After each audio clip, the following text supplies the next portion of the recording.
कार्तिक मास के कृष्ण पक्ष की चतुर्थी तिथि के दिन हर साल करवा चौथ का व्रत रखा जाता है। इस दिन महिलाएं ब्रह्म मुहूर्त में उठकर स्नान आदि कर सरगी खाती है एवं व्रत करने का संकल्प लेती है एवं इस दिन महिलाएं पति की लंबी आयु के लिए निर्जला व्रत रखती है। इस दिन करवा माता एवं चंद्रमा की पूजा की जाती है। आज के इस वीडियो में हम आपको करवा चौथ व्रत की पूजा विधि के बारे में बताएंगे। इसके लिए सबसे पहले आप पूर्व दिशा की तरफ मुंह करके बैठ जाए एवं साथ ही एक चौकी पर लाल रंग का वस्त्र बिछाएं।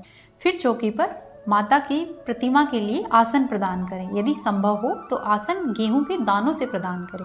इसके बाद करवा चौथ माता की प्रतिमा की स्थापना करें। इसके बाद करवे को मौली बांधे एवं करवे में जल भरें।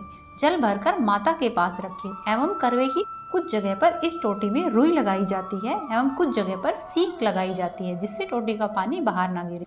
रात को चंद्रमा की पूजा करते समय हम इसी करवे से अर्घ्य देते हैं। इसके बाद दूसरे करवे में अनाज डालकर माता के पास रखें।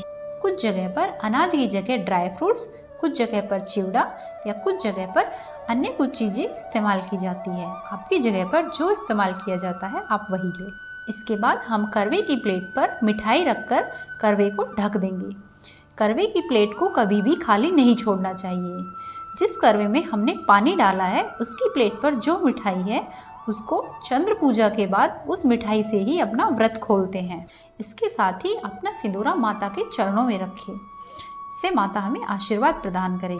इसके बाद हमें कलश स्थापना करनी है। कलश स्थापना के लिए अष्टदल कमल बनाएं एवं कलश पर स्वास्तिक का चिन्ह बनाएं एवं इसके साथ ही कलश पर अशोक या आम के पत्ते रखें एवं उनका कुमकुम, चंदन इत्यादि से पूजन।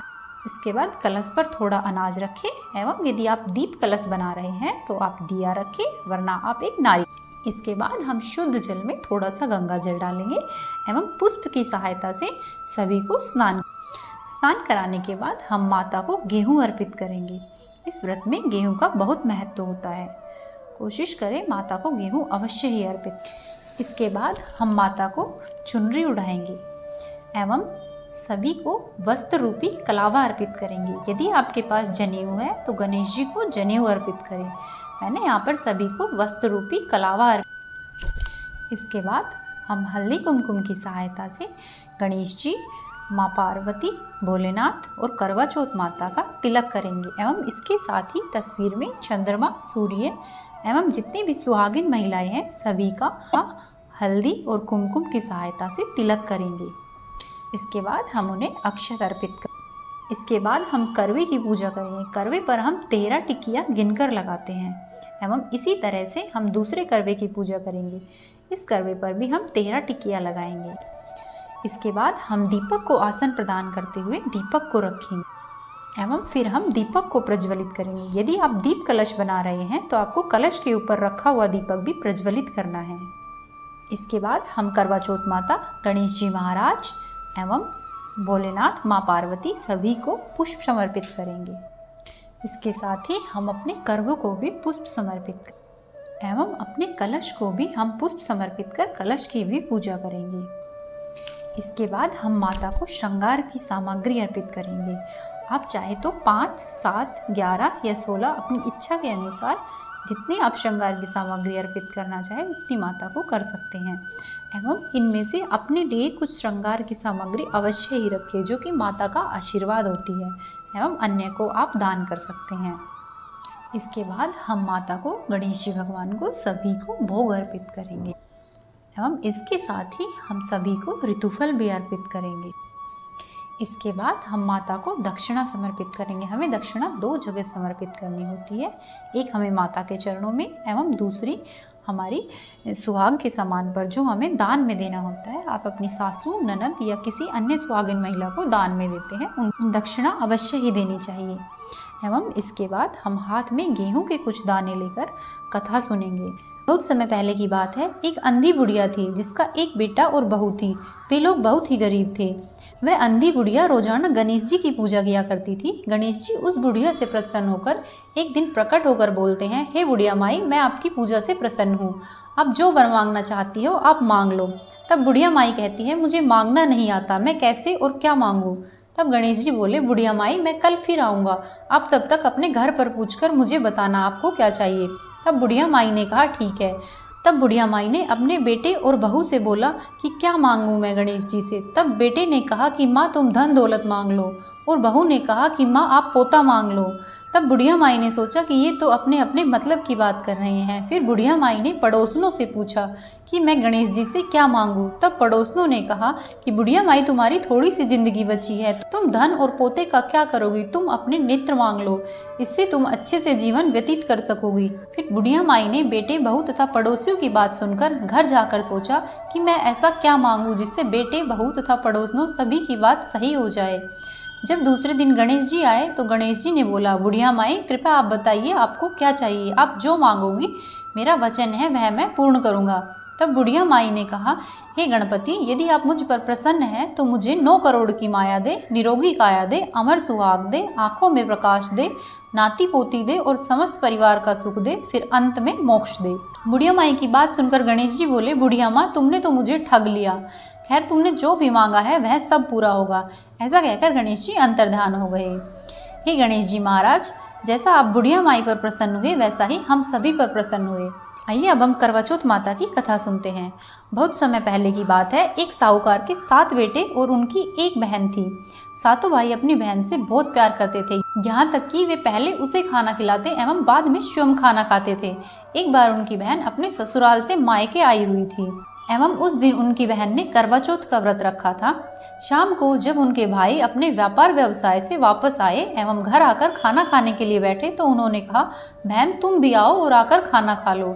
तब उनकी बहन ने बताया, नहीं भैया, आज मेरा करवा चौथ का व्रत है एवं मैं चंद्र दर्शन के पश्चात ही भोजन ग्रहण करूंगी। काफी समय हो गया लेकिन अभी तक चंद्रमा नहीं निकला था, इसलिए उनकी बहन भूख प्यास से व्याकुल हो रही थी। उसके भाइयों से अपनी बहन की यह हालत देखी नहीं गई। उसके सबसे छोटे भाई ने पीपल के पेड़ पर जाकर एक दीपक जलाकर छलनी की ओट में रख दिया। दूर से देखने पर वह ऐसा लगता था जैसे चांद हो। इसके बाद वह भाई अपनी बहन के पास आया और बोला कि बहन, चांद निकल आया है, तुम उसे अर्घ्य देकर भोजन कर सकती हो। उसकी बहन खुशी के मारे सीढ़ियों पर चढ़कर चांद देखती है और उसे अर्घ्य देकर खाना खाने बैठ जाती है। इसके बाद जैसे ही वह खाने का पहला टुकड़ा मुंह में डालती है उसे छींक आ जाती है, वह उसे तुरंत वापस रख देती है। उसके बाद वह फिर से दूसरा टुकड़ा मुंह में डालती है, उसमें बाल निकल आता है, वह उसे भी वापस रख देती है। और जैसे ही वह तीसरा टुकड़ा मुंह में डालने की कोशिश करती है तो उसके ससुराल से आया हुआ एक आदमी उसे उसके पति की मृत्यु का समाचार देता है, जिससे वह घबरा जाती है। उसके बाद उसकी भाभियाँ उसे बताती है कि किस तरह से उसके भाई ने उनके करवा चौथ का व्रत गलत तरीके से तुड़वाया है। ऐसा करने से करवा देवता उन्हें नाराज हो गए हैं। उसके बाद वह लड़की अपनी माँ के पास जाती है। उसकी माँ कहती है कि तुम मेरी संदूक को खोलकर तुम्हें जो पहली साड़ी मिले वह उठाकर पहन लेना। जब लड़की अपनी माँ की संदूक खोलती है तो उसे सफ़ेद रंग की साड़ी मिलती है। वह सफ़ेद रंग की साड़ी पहनकर अपने ससुराल के लिए निकल जाती है। ससुराल में जब पहुंचती है तो देखती है सभी लोग उसके पति को ले जाने की तैयारी कर रहे हैं। वहां जाकर वह उनसे बोलती है, मैं मेरे पति को नहीं ले जाने दूंगी, और ऐसा कहकर वह अपने पति को वापस ले जाने लगती है। लेकिन उसकी सास ऐसा करने से मना करती है, लेकिन वह फिर भी नहीं मानती। तो वह गांव के बाहर खेतों में एक कुटिया डालकर अपने पति को वहां ले जाती है एवं वहां जाकर उसकी सेवा करने लगी। फिर कुछ दिनों में उसे एक ब्राह्मण ने बताया कि यदि वह करवा चौथ का व्रत पूरी श्रद्धा से करे तो उसे उसका पति मिल सकता है। लेकिन करवा चौथ का व्रत पुणे आने में अभी पूरा 1 साल था। वह हर बार चौथ का व्रत रखती एवं माता की पूरे मन से सेवा करती। धीरे धीरे 1 साल बीत गया। धीरे धीरे करवा चौथ के व्रत का दिन आया एवं उस दिन उसने पूरी तैयारी की एवं माता की प्रतीक्षा करने लगी। जब माता उसके द्वार पर आई तो उसने माता के पैर पकड़ लिए एवं माता से बहुत क्षमा मांगी। तब करवा चौथ माता ने उसके पश्चाताप को देखते हुए उसे अमर सुहाग का वरदान दिया एवं उसके पति को पुनर्जीवित कर दिया। उसका पति श्री गणेश बोलता हुआ खड़ा हो गया, हे करवा चौथ माता, जैसा आपने उसके पति को अमर सुहाग का वरदान दिया है वैसे ही हम सभी को प्रदान करें। इस कहानी को कहने वाले, सुनने वाले एवं होकारा भरने वाले सभी पर अपनी कृपा बनाए रखना। माता की कथा सुनने के लिए हम गेहूं के जो दाने लेते हैं उनमें से आधे दाने हम रात के लिए रखते हैं एवं आधे दाने जल के लोटे में डालकर हम सूर्य देवता को दिन में ही अर्घ देते हैं। बचे हुए आधे दाने को हम अपने चुनरी के पल्लू में बांध कर रख लेंगे, जो रात में चंद्र देवता को अर्घ देते समय काम आएंगे। यदि आप कथा अपनी सास या अन्य किसी के साथ सुन रहे हैं तो अपने दानों को उनके साथ ना बांधें। सभी अपने अपने दानों को अलग अलग अपनी चुनरी के पल्लों में बांधें। इसके बाद हम करवा चौथ माता की आरती करेंगे, अपनी गलती एवं भूल चूक के लिए क्षमा मांगेंगे एवं अखंड सुहाग की कामना फेर। दिन में कथा सुनने के बाद इसके बाद हम अपने बुजुर्गों का आशीर्वाद लेंगे एवं रात्रि में भी चंद्र दर्शन एवं पति पूजन के पश्चात भी हमें अपने बुजुर्गों से आशीर्वाद अवश्य ही लेना। यदि आपको हमारी जानकारी पसंद आई तो हमारे चैनल को सब्सक्राइब करें, वीडियो को लाइक करें, अपने दोस्तों के साथ शेयर करें।